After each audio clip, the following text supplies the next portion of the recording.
In today's video, I'm going to teach you how to remove or mute music in InVideo's advanced editor.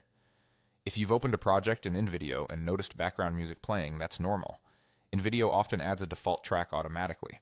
I'll show you how to find that audio on your timeline and either remove it completely or mute it, depending on what you need for your edit.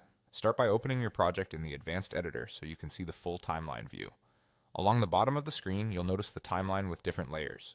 Your video clips will be stacked above while the audio sits below. Look for the audio layer. It typically shows a waveform and may have a small music note icon.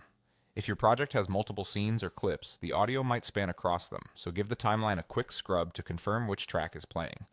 To remove the music entirely, click once on the audio track to select it. You'll know it's selected when it's highlighted. Now press the delete key on your keyboard or click the trash can icon that appears in the interface.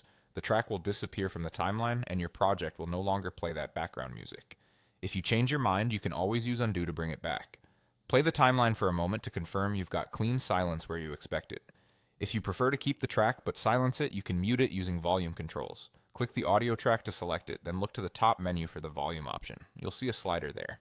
Drag the volume all the way to the left until it reaches 0. That mutes the track completely while keeping it in place, which is helpful if you plan to bring it back later or adjust it under VoiceOver. Press play to verify that the audio is fully muted. If you hear anything, make sure the correct track is selected and that the slider is truly at the far left. A couple of quick tips as you work. Deleting is best when you know you won't need the music at all, while muting is ideal for temporary silence or fine-tuning later. Also, if your timeline contains more than one audio layer, repeat the same selection and volume or delete action for the specific track you want to control.